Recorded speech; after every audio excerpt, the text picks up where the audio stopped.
Recording. Oh, hey, what do you know, folks? Welcome back to another episode of the Dex Podcast. My name is Connor. My name is Ian. And today we've got some sad news, some great news, some awesome news, and some looking forward to something news. And without further ado, let's break it down and get right into it.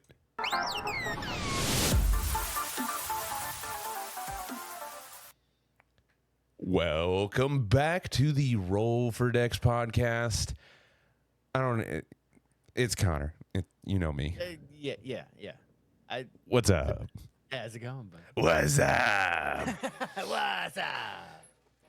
It kind of sounds like Watto. Yeah, a little bit. I can't. Jedi tricks don't work on me, only money.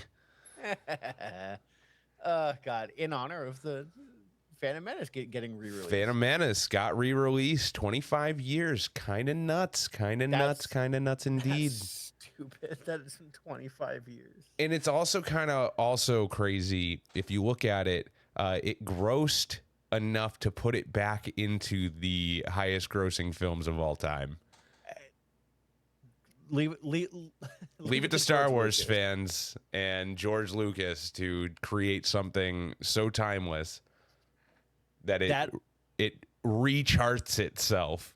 And 25 years later. I will die on this hill. The same will not be said for the sequels when they re-release them in 25 years. I completely agree. They shouldn't re-release them. I can't wait to see what Revenge of the Sith is going to do. Yeah. Revenge of the Sith 25th anniversary is coming up, and they're definitely 2030. Yeah, and they're definitely gonna they're 100% gonna re-release it. And that's gonna send the theaters nut. If the theaters are even in existence at that point, let's think about that. Yeah. Will theaters actually be in existence in the next 5 to 10 years? 5 to 10, yes. 15, probably not. Yeah, they're dying out, you know. It's sad. It is. I actually used to like going to the movies, but now it's like, I'll do it for certain things. I did for Infinity War and Endgame. I did for the Star Wars stuff. I'll go for I saw the Star Wars sequels in theaters. Unfortunately, I paid for those. That sucked. But they are remastering and re-releasing all of the Lord of the Rings movies, and I'm going to do that. Oh, I mean that's fair. Those movies in theaters can be enjoyed in theaters. You know what I mean? But there's not a lot of movies out that I feel that I couldn't watch at home and get almost the same experience. Well, because the issue is 20 years ago, the straight to television stuff was trash. Like it didn't have the same budget, it didn't have the same production quality. The movies are where you went to see the money and the production quality. With Netflix and with Max and with everything having the same budgets now as full theatrical releases, just going straight to HBO Max or straight to Netflix or whatever, it takes away the spectacle of it.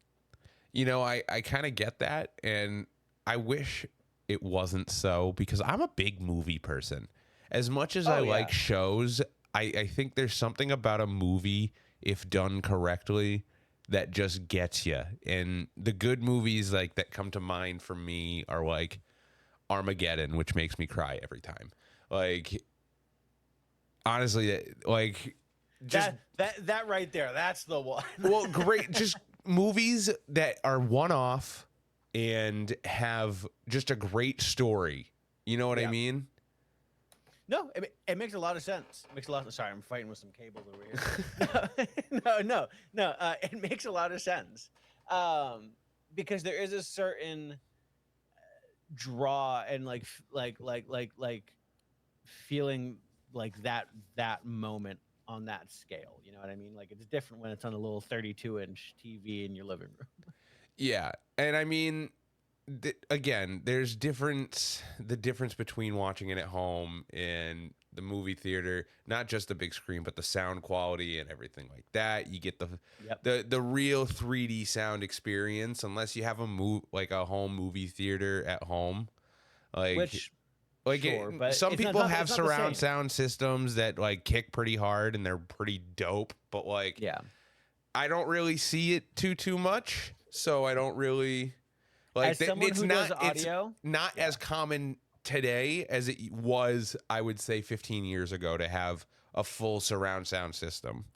yeah, unless you have like $6 million in your own private home theater. Yeah, like you had an audio guy come and set that up. Like no regular Tom, Dick, or Harry is really putting in like full length surround sound systems into their living rooms anymore. And that's Correct, straight yeah. because it's so much of a hassle. There's cords everywhere. And even if you go for the Bluetooth models, the Bluetooth models are freaking expensive. Yeah. Yeah, no, they are. And like as someone who does audio for a living, like are they comparable? Sure. Are they the same? Absolutely. Absolutely not. But no, yeah, it's sad to see it kind of get phased out, but that's kind of where we are just trending. Yeah, and I feel that that trend is going to hurt a lot of things in the long run. The quality of things is already going down, as we've talked about on this podcast. Yep, a plethora of times, and like I just to summarize it, kind of the overall thoughts are that when you like the new TV model is an 8 episode season. When you try and do that with 30-minute episodes over over a whole season, you don't tell a story. You tell You tell what you could have in one movie with filler somehow. Like Yes. somehow in those 8 episodes, you still snuck in filler, like which, like, shouldn't be come a on. thing. Shouldn't be a thing. And you can make the argument that filler gives the story more girth, but I feel like there's a time, there's a place, and an 8 episode 30-minute, not for it. Now, if you have an 8 episode hour-long episodes, and you have little segments of filler or maybe one filler episode, I'm cool with it. Or if you do filler correctly, make it a story that's still enjoyable for that one episode.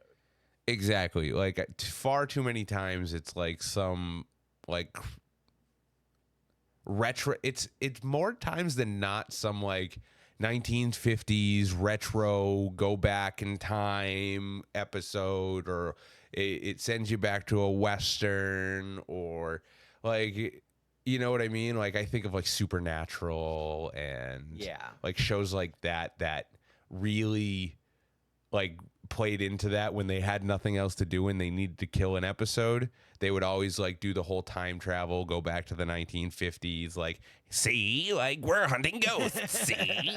Like What I will say though is I don't think you've watched it yet or have finished it, but the Fallout TV show. There is not a single goddamn minute of filler in that show. I am very excited to get back into it. I just gotta, it's one of those shows where like sometimes you just don't want to watch something. Like Sarah's not super into gore, and That's there is fair. a lot of gore in that show. I feel like if they had dumbed it down, like tamed it back just a tad bit, it would have been it would be slightly more enjoyable and easier to watch. That's fair. I mean, I can't really talk personally just because I watched all 8 episodes in one day.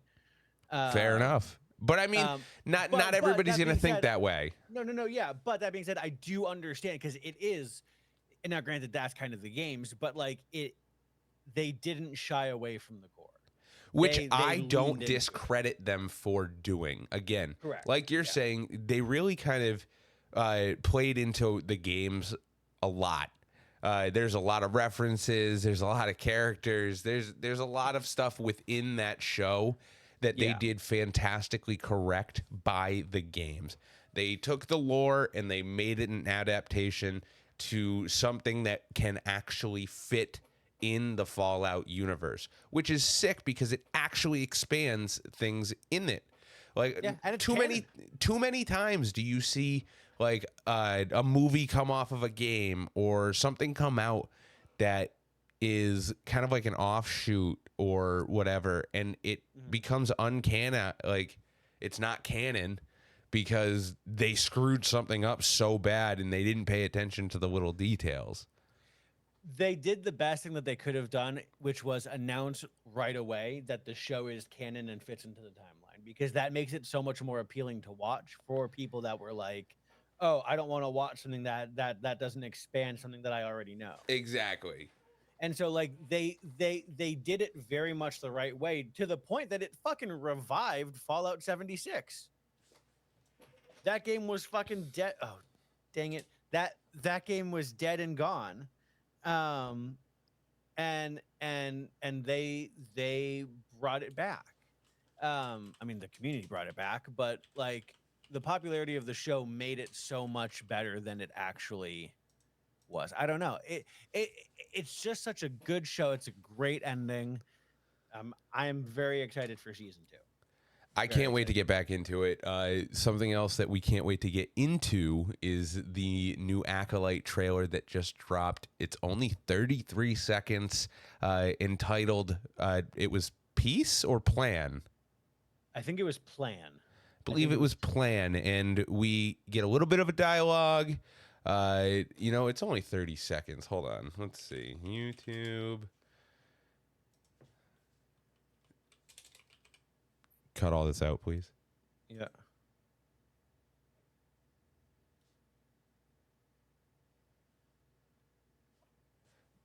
All right, ready? 3, 2, 1.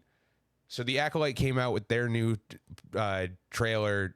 It's like 31 seconds long, entitled Plan. And this is a fight that you will not win.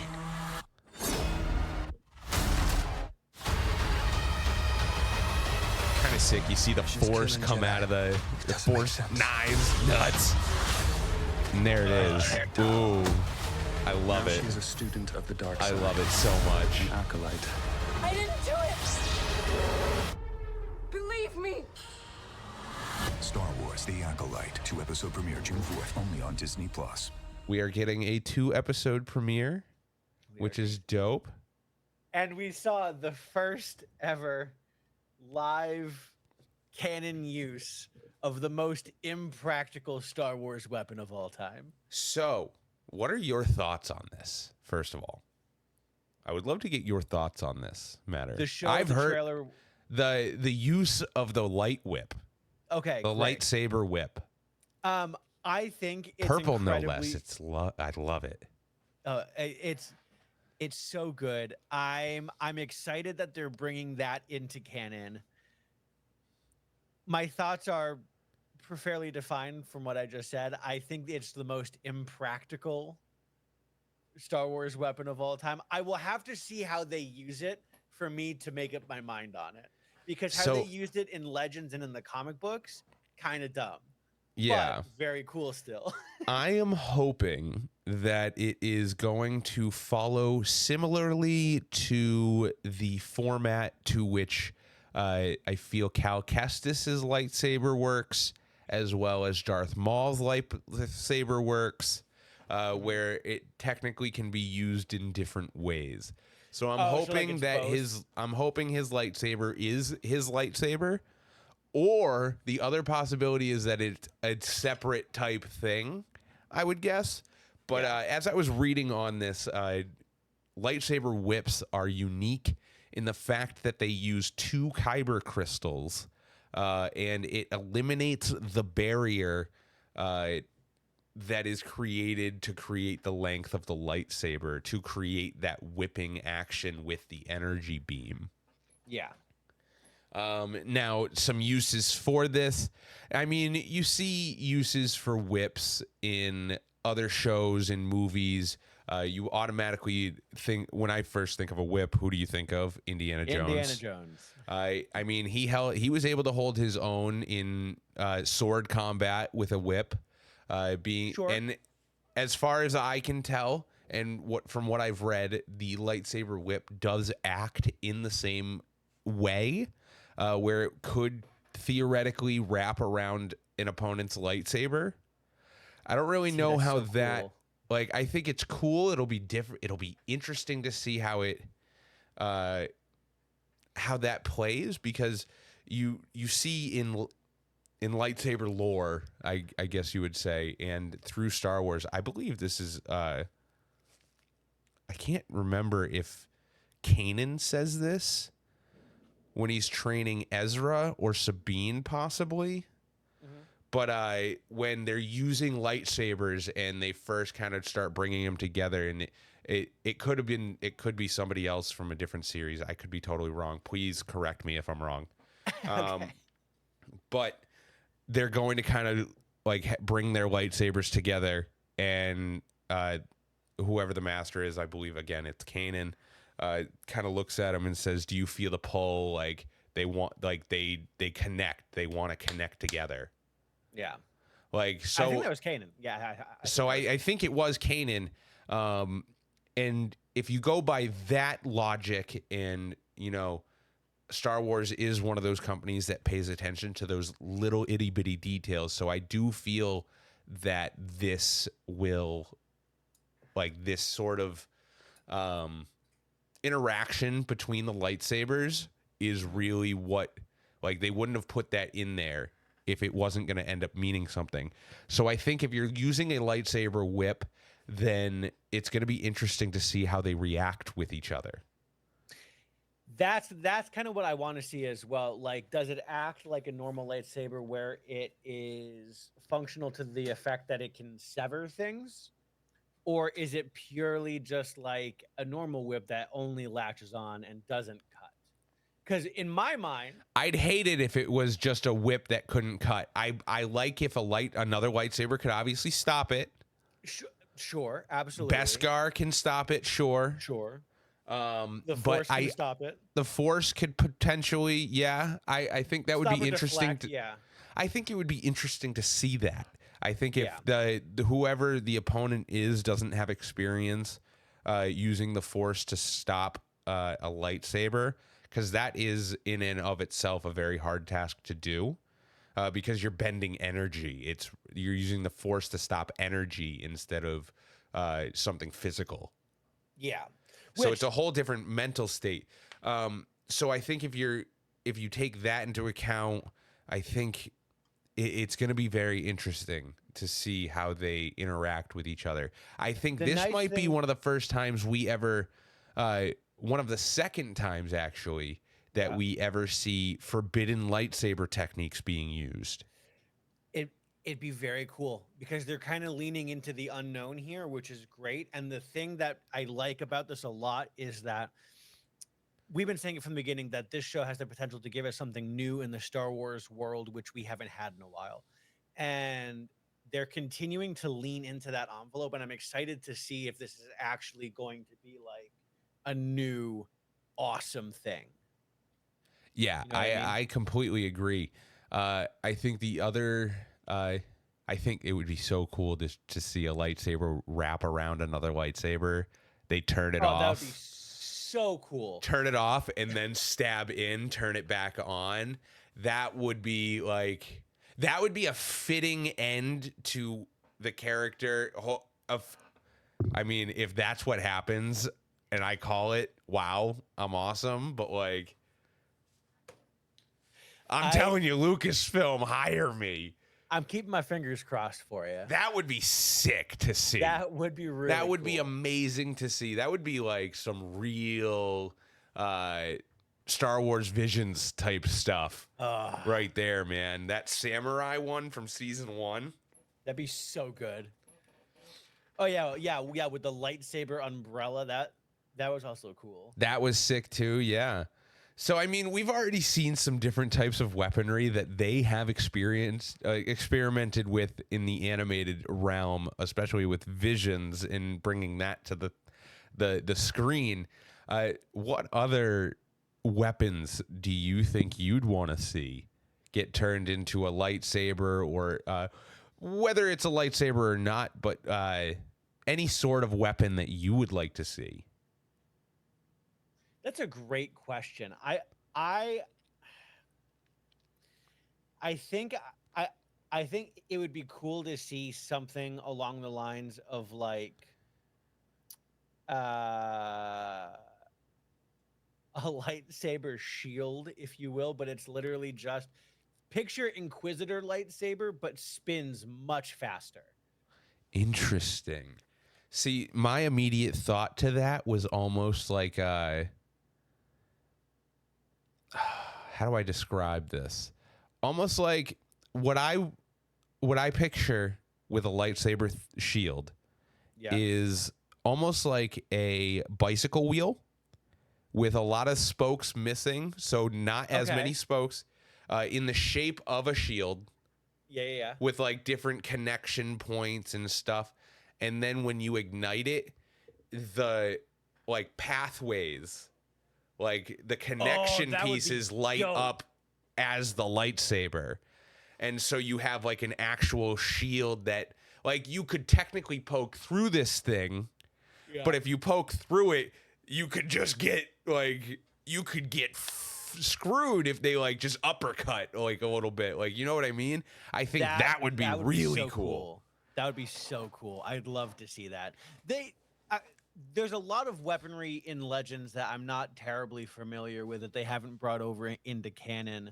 But I know that the lightsaber whip is probably the main one. I think the other ones are like lightsaber pikes, which we've seen briefly with the temple guards, but not really used.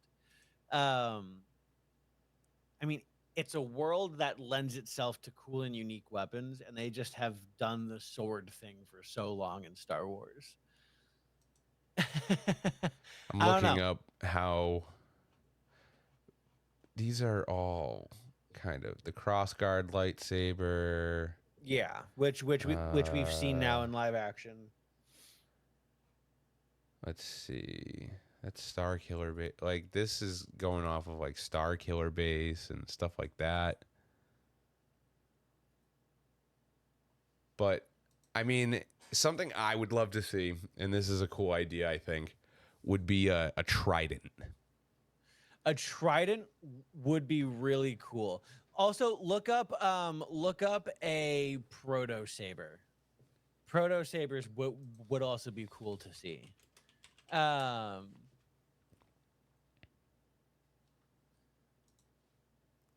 let me.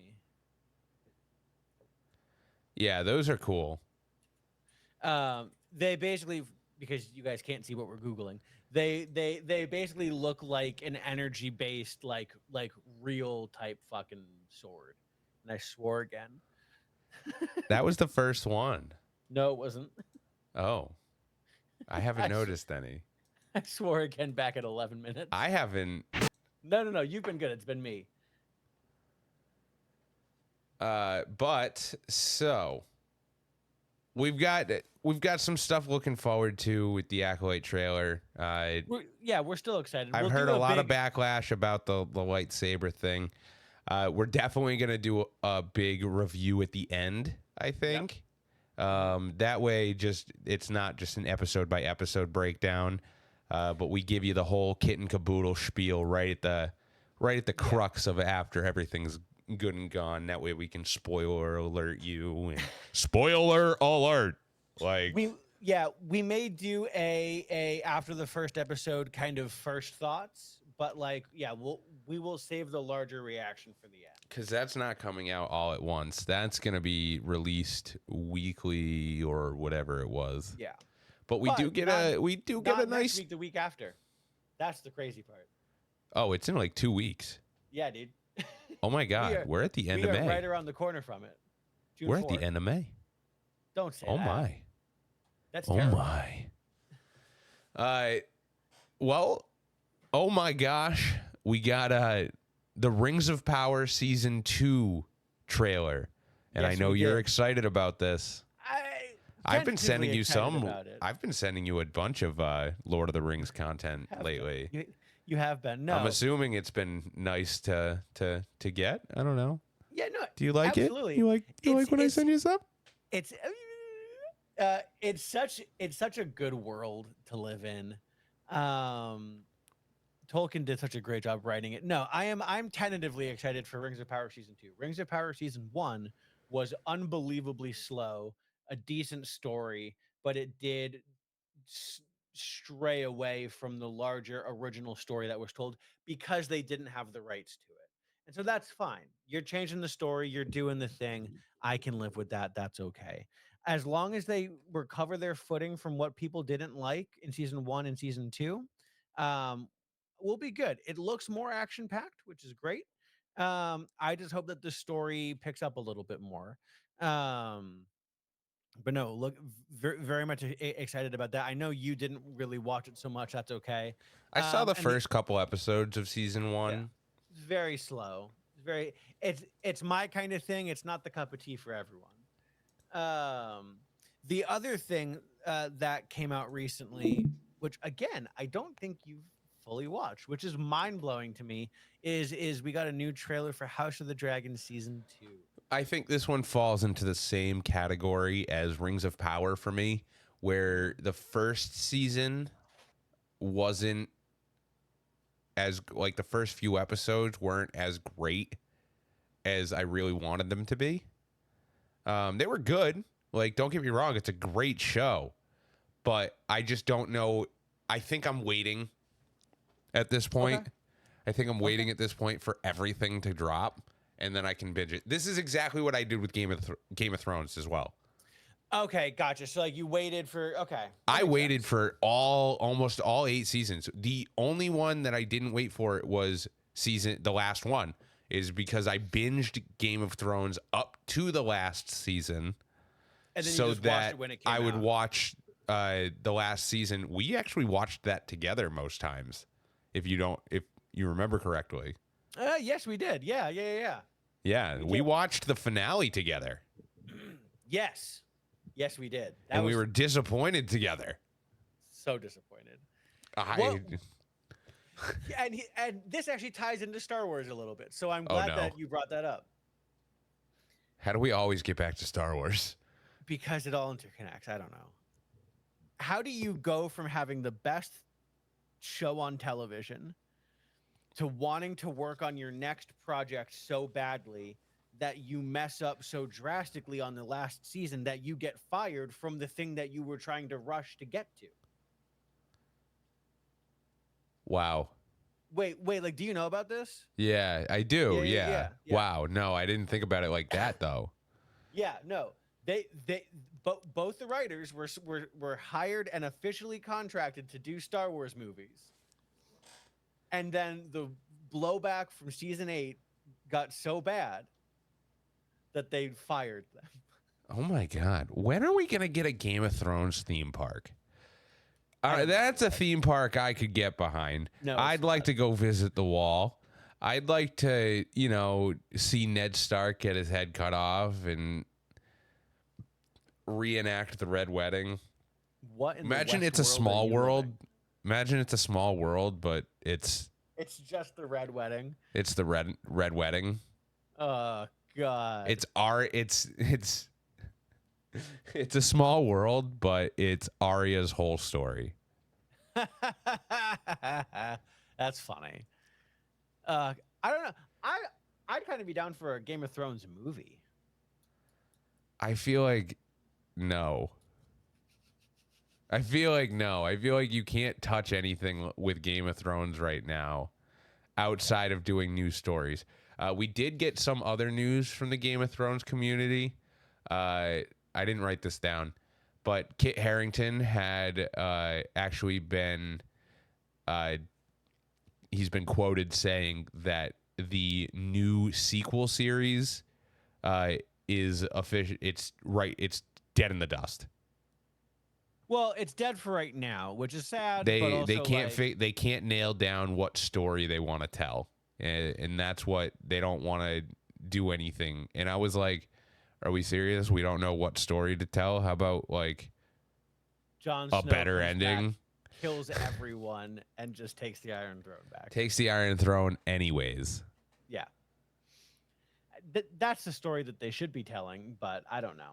Imagine they know. bring the whole cast just back just to reshoot season 8 and retell the story and redo it and do it better.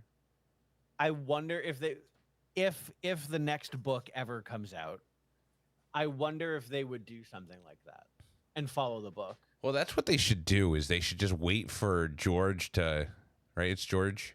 Yeah, but at this point, honestly, They should just wait for him to write it. Well, that's the thing. People have been waiting for 20 years for him to write it. Yeah, well, they waited for the dragons so they can wait a little longer for the next book. All right? Like, let the man's genius speak through. It's not his fault you read too fast. We'll see. He put out all these giant books, and he's like, this'll hold him over. And then the next day, they're like, tell us what's next. I'm just excited. Also, I'm available for voice acting, by the way. Please. Somebody hire me. No, I'm very excited for that. More excited for that than I am for Rings of Power Season 2. I hope it leads to more Game of Thrones content, and I think it will. Fingers crossed. I think it will.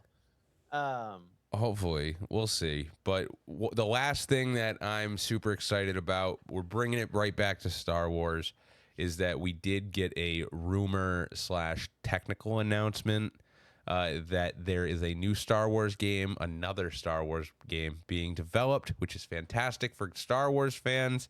We're getting another game, everyone. We love when intellectual properties run out and other companies are able to do things and make the world a better place. So hopefully this comes true.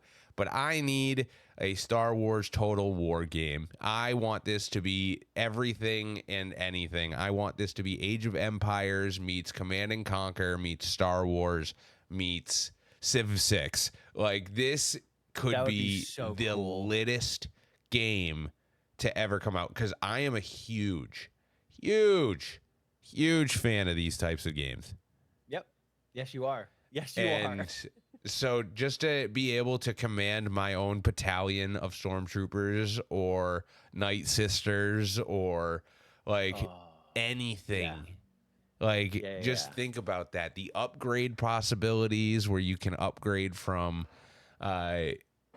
Jedi initiates to Jedi Consulars. Knights, Yeah. consulars.